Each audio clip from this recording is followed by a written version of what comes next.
Queridos irmãos e irmãs, desejo cumprimentá-los com a paz do Senhor Jesus.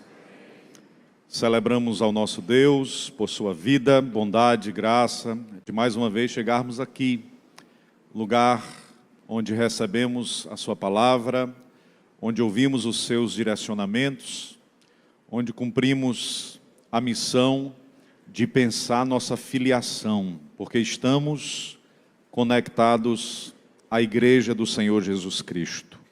Somos o corpo místico, somos o projeto que foi inaugurado lá em Gênesis 3:15.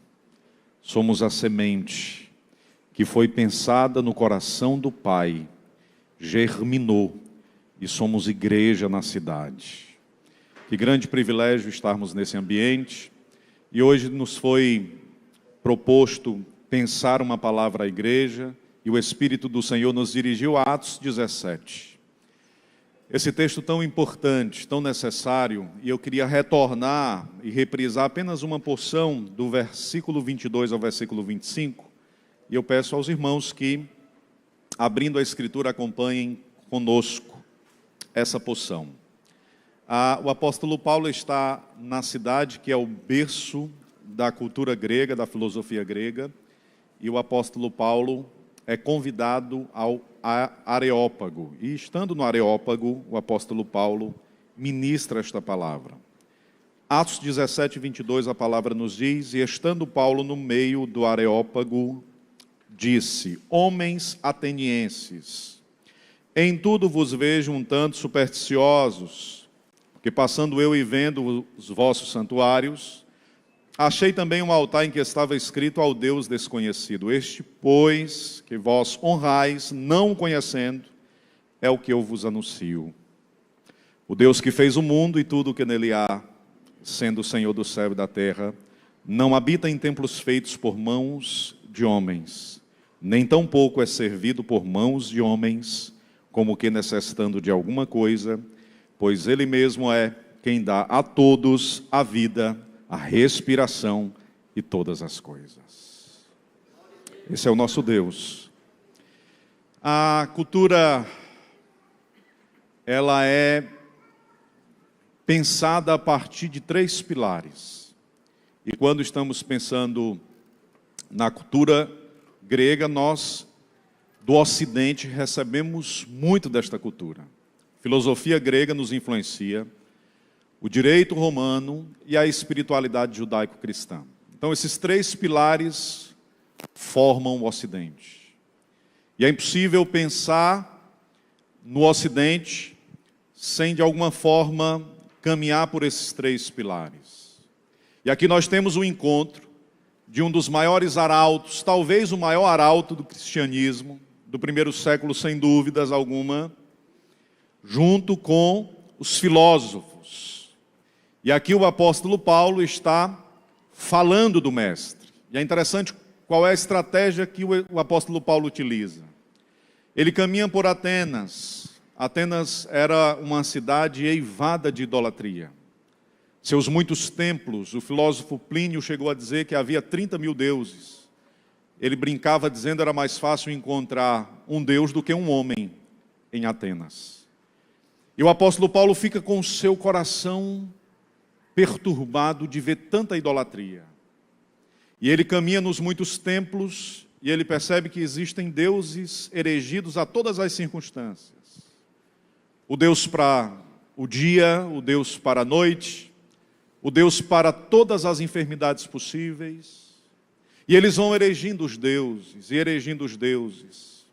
Em um dado momento, alguém tem a ideia de que é possível que algo aconteça na cidade, porque é possível que eles esqueçam algum Deus.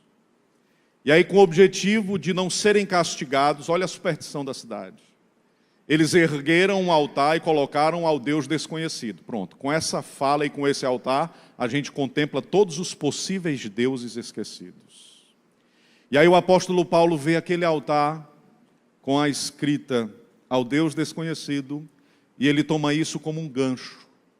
E quando ele chega no Areópago, no templo erigido ao deus Artés, Esse templo era o lugar de debates filosóficos entre estoicos e epicureus, o berço da filosofia. Ora, Paulo está em Atenas. Atenas é a terra da filosofia, terra de Sócrates, terra de Epimênides, terra de Platão, Demóstenes, Plínio e tantos outros pensadores. Então, Paulo, apóstolo, quando falava em Atenas para judeu, ele buscava uma sinagoga. Quando falava ao povo, ele buscava a ágora. Mas agora, para falar aos filósofos, ele é levado ao templo do deus Artés. E lá, o apóstolo Paulo ministra uma das mais lindas mensagens do Novo Testamento.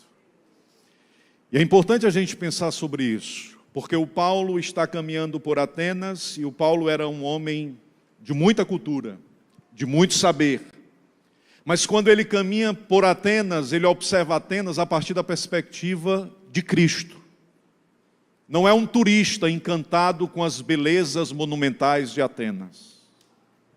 É um cristão com o seu coração comovido em ver tantas pessoas inundadas na idolatria. E este apóstolo percebe os muitos ídolos erguidos em tantos lugares da cidade. E eu queria, à guisa de introdução, ler, e isso será fundamento para a nossa ministração, um trecho do grande teólogo John Stott. E esse texto, ele me foi muito precioso quando eu estava estudando Atos 17, alguns anos atrás. E eu queria ler na íntegra, é apenas um parágrafo e meio, e eu peço que os irmãos atentem. Veja o que diz o John Stott. Os ídolos não estão limitados às sociedades primitivas. Existem muitos ídolos sortificados.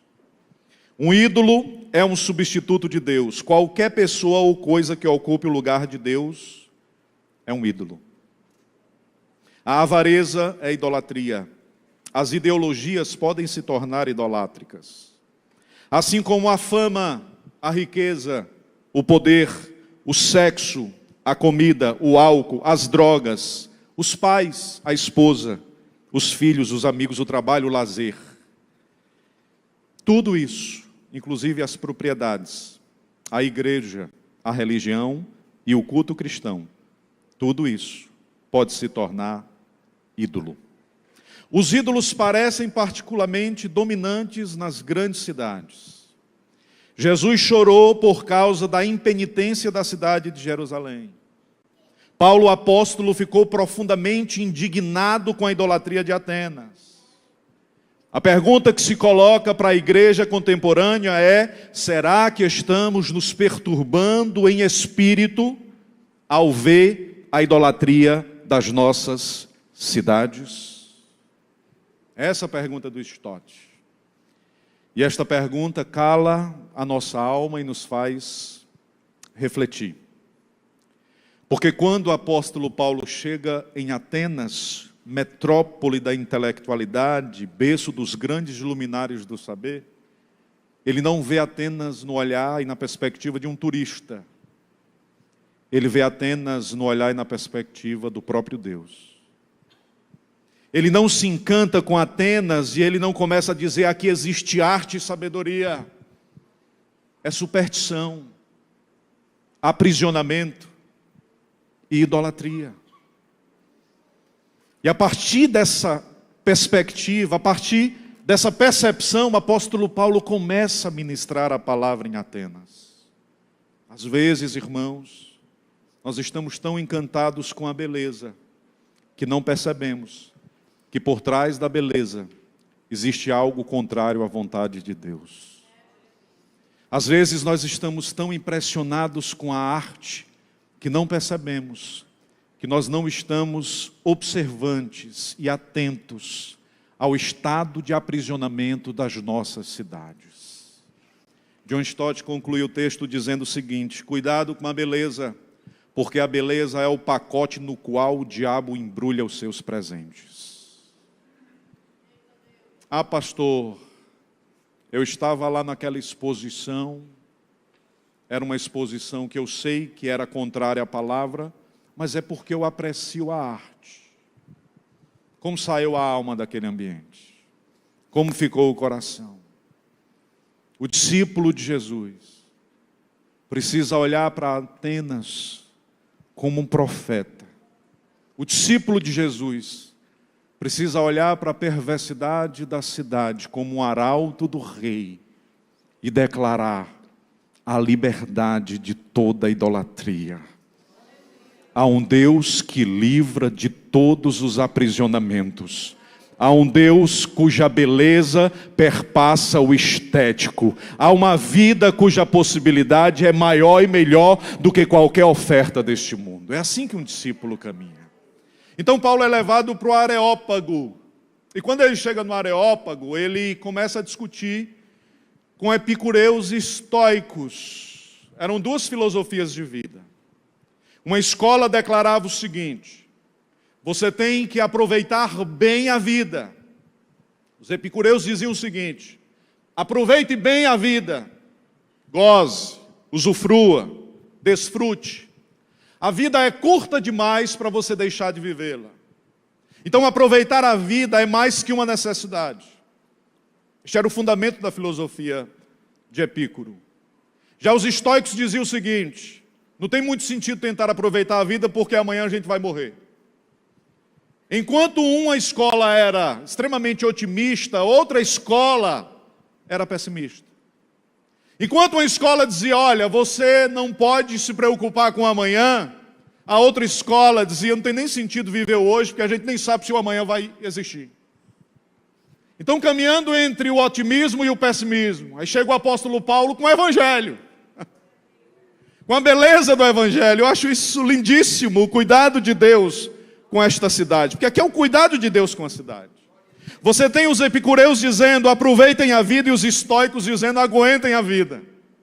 Aí o apóstolo Paulo chega dizendo: eu conheço um Deus que é o Senhor da vida. É Ele quem dá a vocês a respiração e tudo mais. O Criador de todas as coisas. Seja Deus bendito para todo sempre. E a respeito desse Deus, João descreveu no 6:54, quem come da minha carne e bebe do meu sangue tem vida eterna, e eu ressuscitarei no último dia. Então nós não somos extremamente otimistas, pensando que precisamos aproveitar cada segundo. Aproveitar a vida é obedecer e honrar aquilo que Deus deseja para nós. Encontrar sentido na existência é conhecer o plano de Deus e viver de acordo com este plano. Isso é sentido da vida. Isso é sentido na vida. Nós não somos pessimistas. Nós temos uma esperança. E a nossa esperança não está limitada a este mundo, a esta vida, a este tempo presente. A nossa esperança é que o Senhor vai rasgar os céus. E quiçá hoje isso aconteça. Oh, irmãos, e nós subiremos ao encontro do Mestre Jesus para habitar as mansões celestiais e viver plenamente. É essa a nossa esperança. Então é nesse ambiente que está o apóstolo Paulo. E ele começa a traçar uma dinâmica interessante na sua ministração. O esboço do Paulo é muito bem organizado. Ele quer falar quem é o Deus desconhecido. O gancho para a ministração do apóstolo é o altar erguido ao Deus desconhecido. Ele diz: é desconhecido para vocês, mas eu o conheço muito bem. Tem uma história do filósofo Epimênides, que nós não estaremos, vamos abstrair, a gente não vai falar sobre ela, mas basicamente o apóstolo Paulo está dizendo: vocês são supersticiosos, porque ergueram esse altar com medo de serem punidos. Eu quero apresentar a vocês um Deus. E ele começa, veja só o que a Escritura diz, versículo de número 24, a Bíblia diz assim: Ele é o Deus que fez tudo o que nele há. Ele é o Deus que fez o mundo, e tudo o que nele há. Ele é Senhor dos céus e da terra. Existe, a primeira ideia do apóstolo Paulo é: existe um Deus criado e este Deus tem um Criador. E esse Criador fez tudo. Cada ato criativo de Deus é uma assinatura e um emblema da sua presença. Os céus manifestam uma glória de Deus e o firmamento anuncia a glória de suas mãos. O mundo é um grande teatro e cada criação é como um instrumento que entoa louvores ao Criador de todas as coisas. Foi Deus quem criou todas as coisas. Foi Deus quem criou tudo. Irmãos, é Deus quem cuida do regresso do peixe salmão. Você sabia disso? São quilômetros e quilômetros de distância que ele precisa nadar contra a correnteza, e ele vai entregar a própria vida exatamente no lugar onde nasceu. Quem é que controla isso? O nosso Deus. É Deus que orienta o João de Barro a construir a sua casa dos lados opostos aos ventos. Porque se ele construir do lado inferior ou do lado posterior, ele pode ter problema. E aí ele sabe construir dos lados opostos aos ventos. É Deus quem ensina a própria sabedoria, e não há um movimento do universo que não seja regido por Ele. É Ele quem escala as estrelas e as conhece, as chama pelo nome, ordena aonde elas terão que brilhar naquele dia. É Ele que tem as mãos, cuja autoridade e o poder pesa os montes. É Ele quem tem o domínio sobre todas as coisas. Seja bendito o nome do nosso Deus para sempre. Irmãos, é preciso muita fé, como diz o Norman Geisler, né? É preciso muita fé para você crer no Big Bang. Eu gosto do Norman Geisler, que ele diz que existem pessoas que acreditam que esse mundo perfeito nasce a partir de uma explosão cataclística. Eu acho assim que a pessoa tem que ter muita fé, né? Eu gosto do Geisler, que ele diz assim: se você acredita que esse mundo perfeito foi criado a partir de uma explosão cataclística, você tem muita fé. Porque é a mesma coisa de você acreditar que você pode explodir uma sucata e se transformar numa Ferrari 0 km. Porque, irmão, se uma explosão conseguiu gerir e gerar leis tão perfeitas, eu digo para os irmãos que é preciso ter mais fé para crer nessa ciência do que para crer no Criador de todas as coisas.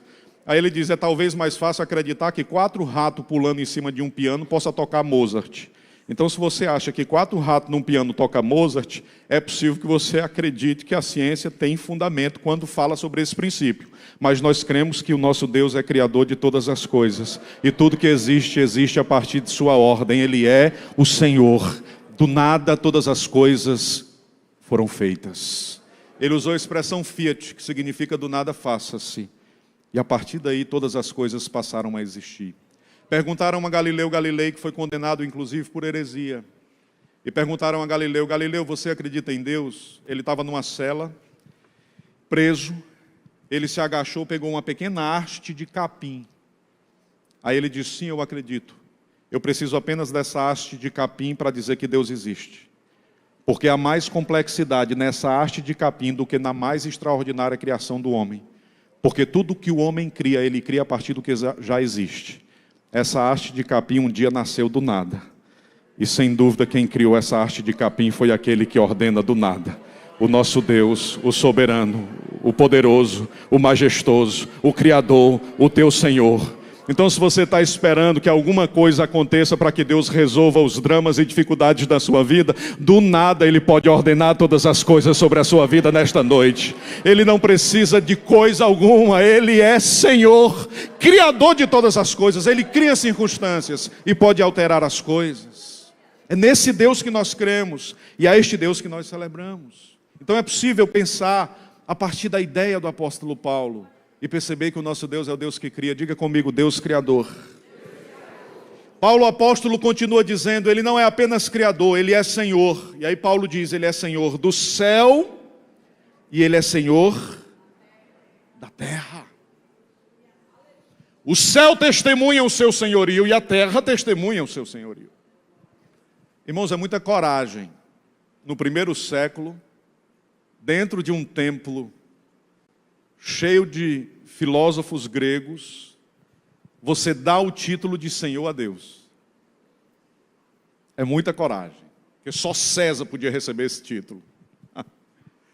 E o apóstolo Paulo chega e diz, o Deus que eu sirvo é Senhor. Mas Ele não é Senhor de um reino conquistado. Ele é Senhor do céu e Ele é Senhor da terra. No dia que Ele nasceu, houve uma manifestação na terra. Quando João viu Ele, João disse, é o Cordeiro. Eis ali o Cordeiro. Quando Ele estava nascendo no seu ministério, iniciando aos 30 anos de idade, o seu ministério, o João olhou e disse, eis ali o Cordeiro. Era o nascimento de um novo tempo no ministério de Jesus. a terra se manifesta, mas o céu também se manifesta, viu, irmãos? A Bíblia diz que naquele mesmo momento, ouviu-se uma voz do céu, e essa voz direcionada ao que estava sendo batizado, e o nosso Pai disse: eis o meu Filho amado, eu tenho muito prazer nele, eu me comprazo nele. Então você tem a manifestação da terra dizendo que ele é Senhor, e você tem a manifestação do céu dizendo que ele é Senhor. No início do seu ministério você tem esses elementos. A Escritura diz que 3 anos depois, Jesus é levado ao madeiro, a maldita cruz. E enquanto no madeiro 2 manifestações são apresentadas, a Bíblia diz que a terra treme e o céu escurece. Você sabe por que a terra treme e o céu escurece? Por causa de Moisés. Moisés disse lá no Pentateuco: os céus e a terra eu tomo por testemunha diante de ti. E agora a terra estava dizendo: eu testemunho que ele é Senhor. E os céus estavam dizendo: eu testemunho que ele é Senhor dos céus, ele é Senhor da terra, ele é Senhor da minha história, ele é Senhor da sua história, ele é Senhor das nossas vidas, ele é Senhor do nosso futuro, ele é Senhor, ele reina absolutamente, Senhor sobre tudo e sobre todos. E você que está ouvindo esta palavra, se amanhã, tarde ou noite, eu não sei, porque às vezes você acessa a palavra dias depois, eu quero declarar a você, com autoridade profética, que ele já é Senhor dos céus e da terra. Mas para que assuma o senhorio da sua vida, é preciso que você compreenda o senhorio dele sobre sua história. Entregue o seu caminho a ele, e muito mais ele fará por sua vida e por sua história. Quem já entregou o seu caminho ao Senhor nesta noite?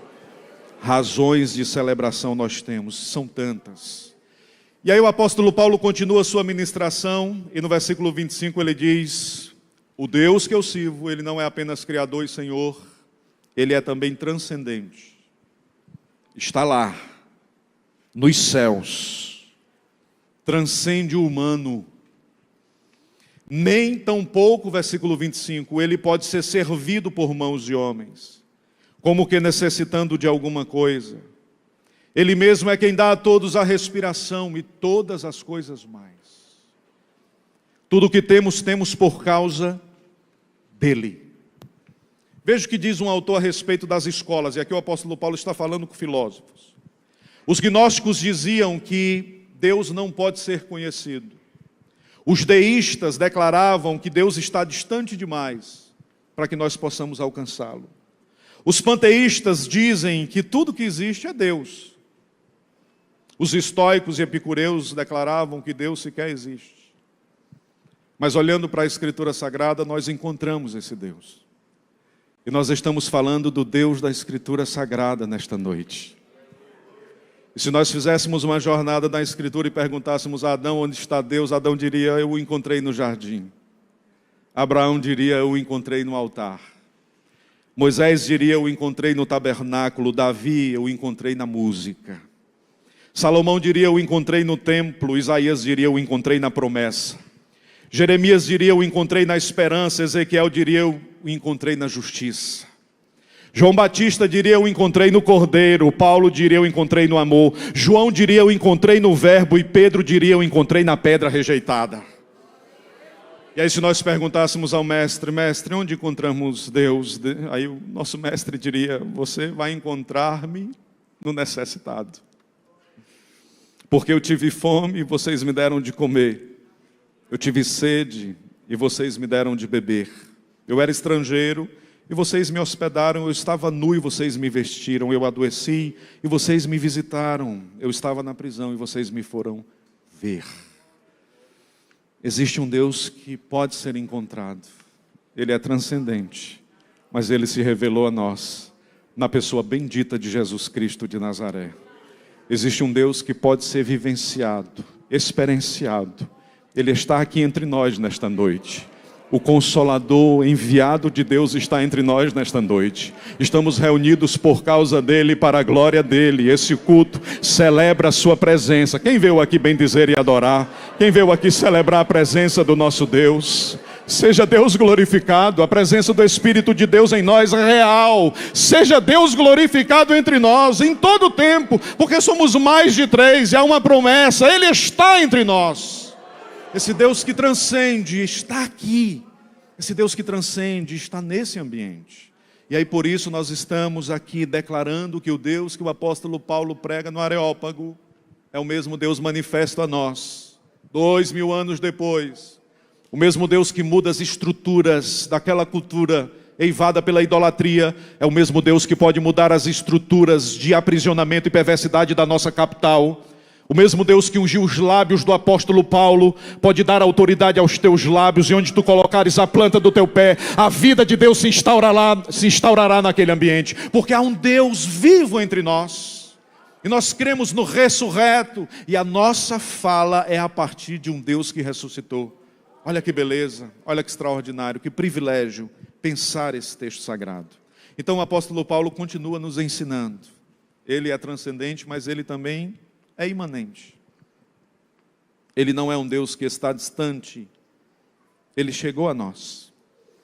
Atos 17, 28, a palavra diz: nele vivemos. Diga comigo: em Cristo eu vivo. Olha que extraordinário. Nele vivemos, nele nos movemos, nele existimos. Como também alguns dos vossos poetas disseram, pois somos também sua geração. Cada movimento que realizamos por causa dele. Existem repetidos milagres que Deus fez acontecer para você estar aqui nesta noite. Você consegue pensar em quantas vezes o seu coração precisou pulsar hoje para você estar aqui? Você consegue pensar que Deus regulou todas as válvulas do seu coração para que você estivesse aqui nesta noite? Você consegue pensar que existe um Deus dando livramentos invisíveis à sua vida, à sua casa, todos os dias? Você consegue pensar que você só ergueu a sua mão voluntariamente agora porque Ele te deu energia e graça para isso? Você consegue pensar que o cuidado de Deus está expresso em estarmos aqui celebrantes e glorificando o nome dEle nesta noite? Nele nos movemos, nele existimos. Bendito seja o nome de Jesus. Nele nos movemos, nele existimos. Aleluia! Ele escreve com a pena que nunca borra, ele caminha com pés que nunca cansam, ele age com mãos que não estão encolhidas. Ele é o nosso Deus, é esse o Senhor que nós servimos e serviremos para sempre. Ele é Senhor, imanente, que chegou até nós e que se manifesta a nós todos os dias. Portanto, tributemos ao nosso Deus toda a honra, toda a glória e todo o louvor. Voltaire foi um filósofo que perseguiu o cristianismo. E em um dado momento da sua história, ele disse que ainda na sua geração, criaria uma filosofia capaz de erradicar a ideia de Deus da cabeça das pessoas de sua geração.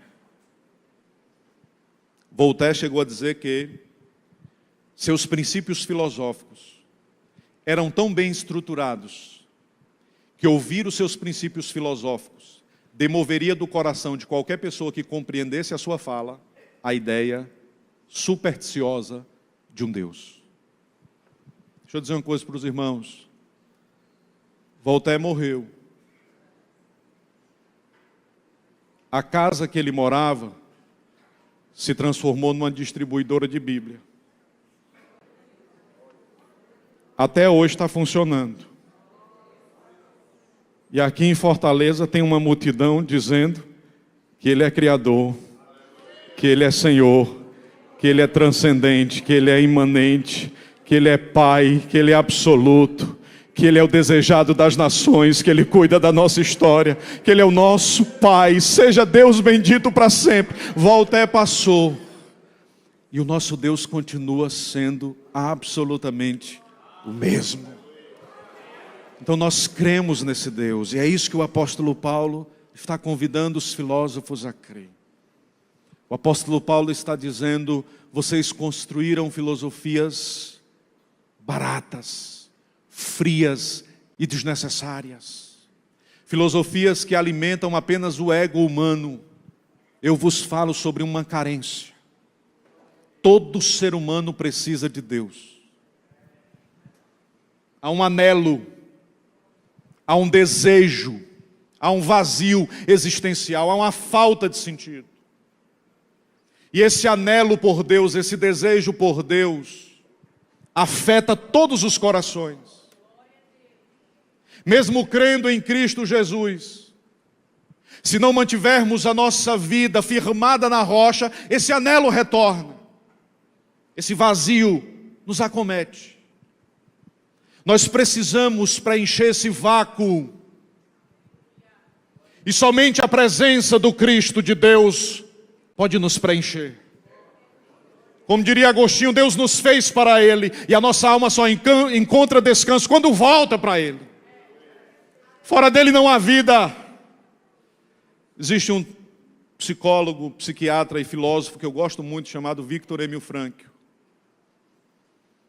Viktor Frankl passou alguns anos no campo de concentração nazista. E depois de enfrentar o campo de concentração, ele passou por Theresienstadt, Dachau, Auschwitz.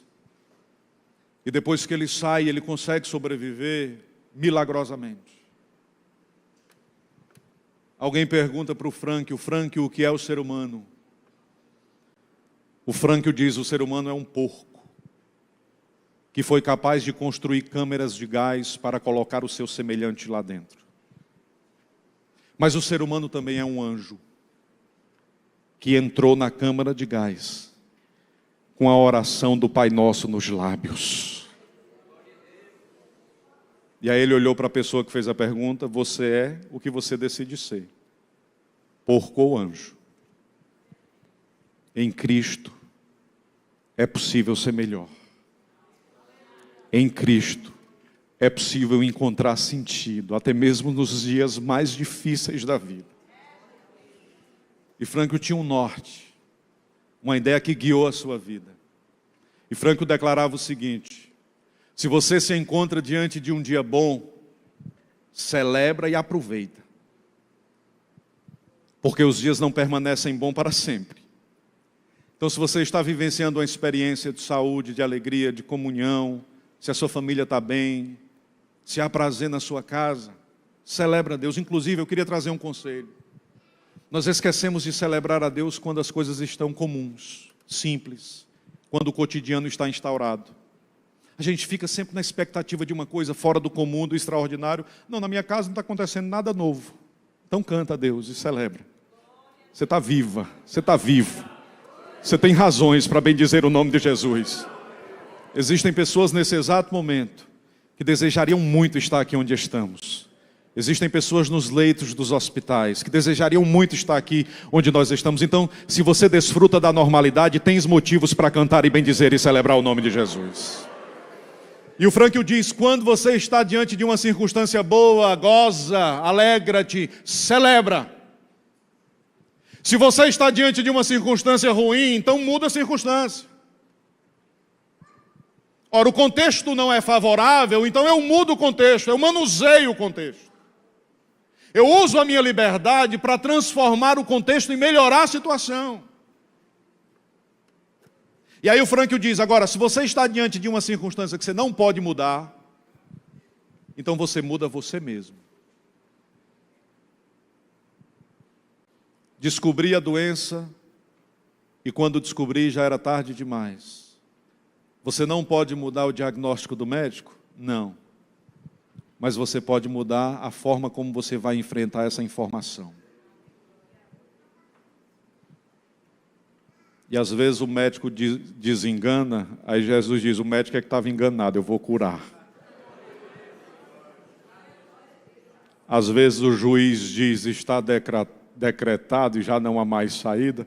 Aí Jesus toma o martelo nas mãos e diz, todas as coisas eu faço de novo sobre a sua vida e sobre a sua história. Porque Ele é o Criador, e quem acredita que o Criador continua sarando, continua libertando, continua mudando vidas, seja bendito o nome de Jesus para sempre. Então, se estamos diante de um dia bom, vamos cantar. Se estamos diante de um dia mau, vamos mudar o dia. Mas se estamos diante de um dia que não temos possibilidades de alterá-lo, vamos mudar a nossa postura frente a esse dia. Vamos confiar que existe um Deus que cuida da nossa vida.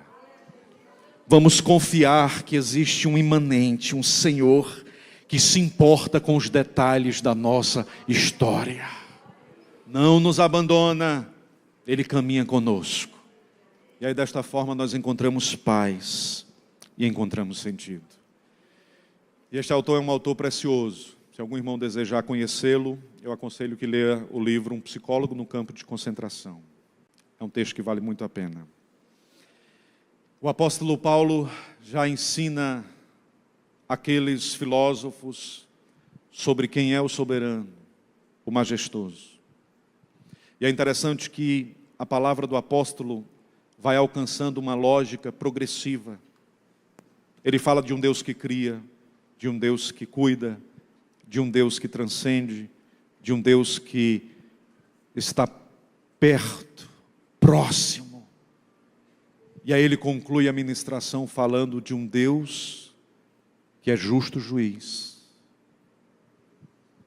de um Deus que um dia voltará, porque Ele é Salvador, voltará para julgar os vivos e os mortos.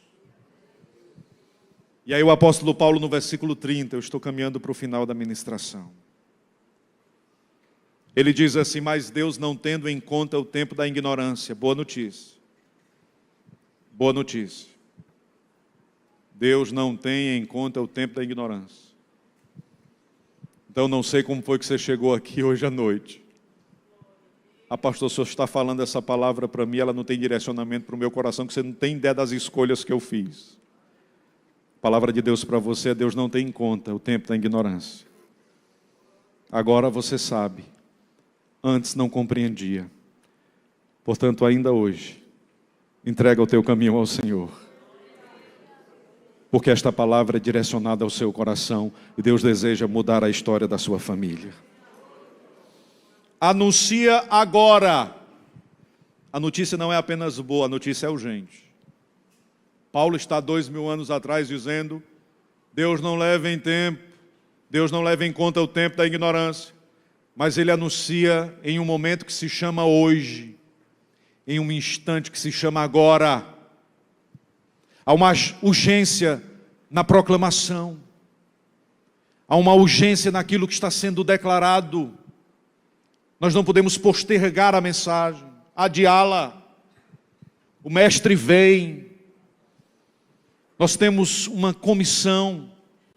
Nós somos os evangelizomais de Deus, os evangelizadores, os proclamadores. Nós temos uma boa notícia. E nós precisamos gritar aos quatro ventos: o Senhor vem, o Senhor vem, o Senhor está voltando. Jesus salva, cura, batiza com o Espírito Santo e em breve voltará. É essa a nossa mensagem. Seja Deus bendito para sempre e proclamado nos nossos lábios. E que por meio da nossa vida e história as pessoas percebam o declarar da palavra de Deus ao conviver conosco. Porque é urgente, porque é para agora. Anuncia agora a todos os homens e em todo lugar. Então é universal. A mensagem é universal. É para todos os homens. Não nós vamos segregar quem vamos pregar. Vamos fazer divisões geográficas. Não, irmãos, é para todos os homens. E em todos os lugares. Por isso há um elevado investimento em missões que essa igreja faz. Porque o Deus que nós servimos precisa ser anunciado a todos os homens, em todos os lugares. Essa é a nossa missão. A mensagem é universal, não apenas urgente, mas engloba todos. Porque o sangue de Jesus Cristo, Ele é suficiente para salvar todos os seres humanos. Ele é eficiente para aqueles que creem, mas Ele é suficiente para salvar todos os seres humanos.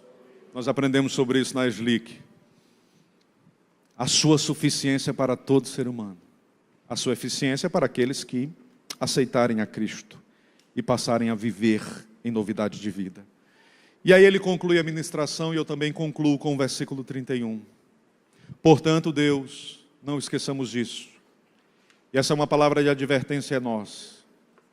Portanto, Deus tem determinado um dia em que com justiça há de julgar o mundo, por meio do homem que destinou. E disso deu certeza a todos, ressuscitando dentre os mortos. É inevitável. A notícia não é só urgente. A notícia é inevitável. Jesus vai voltar, irmãos. E Jesus vai julgar cada pensamento, cada ato. Tudo aquilo que não está declarado à luz será apresentável à luz diante dos seus olhos. Um dia nós compareceremos ante o tribunal de Cristo. Conscientes disso, com temor e tremor, eu quero convidar a igreja a se colocar de pé.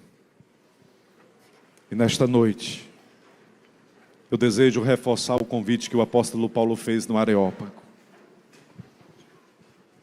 Se você ouvindo esta palavra, compreendeu a necessidade de entregar a sua vida ao Senhor Jesus, renovar a aliança com Deus. Pastor, eu estou encantado com a beleza e estou perdendo o anelo, o desejo por viver uma experiência mais profunda com Deus. Eu estou alimentando um ídolo e esse ídolo de alguma forma está manietando e definindo as minhas decisões. Eu quero convidar você aqui à frente, se você desejar. Nós já estaremos orando. Eu não vou à frente porque eu posso ficar constrangido ou constrangida. Se essa for a sua preocupação, não venha mesmo.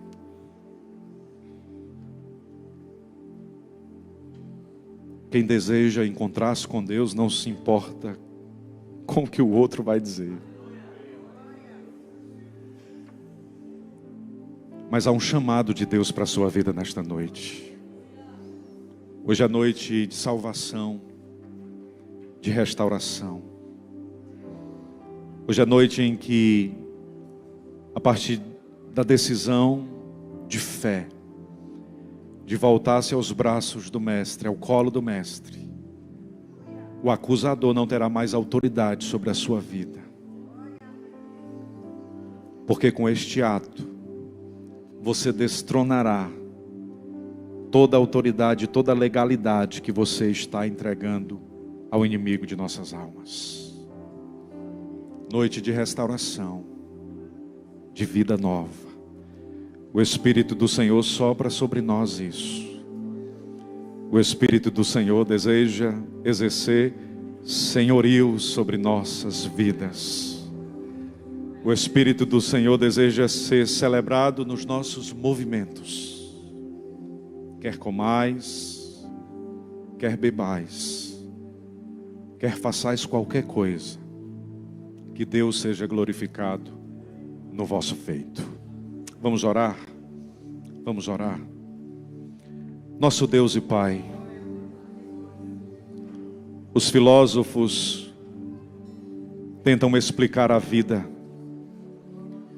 mas não a vida fora da pessoa bendita de Jesus Cristo. A arte não substitui a tua doce presença.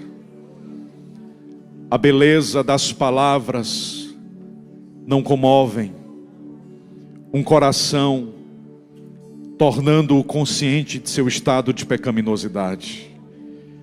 Nós precisamos de Ti, Espírito Santo. Nós precisamos desesperadamente de Ti, Espírito Santo. Tu és o nosso Senhor. Tu és indispensável em nós.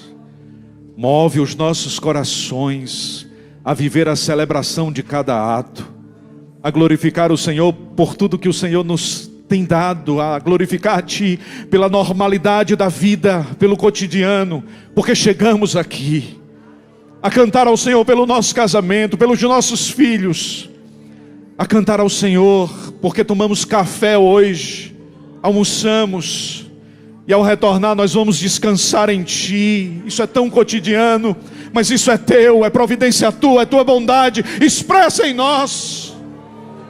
Nós estamos aqui para glorificar-te, ó Criador de todas as coisas, celebrar-te, ó Senhor de todas as coisas, e anunciar que em Ti e a Ti nós entregamos nossas vidas, porque somente dependentes do Teu Espírito nós encontraremos sentido para viver. Abençoe-nos em todo o tempo e nos conceda uma semana cheia de paz, em o nome de Jesus.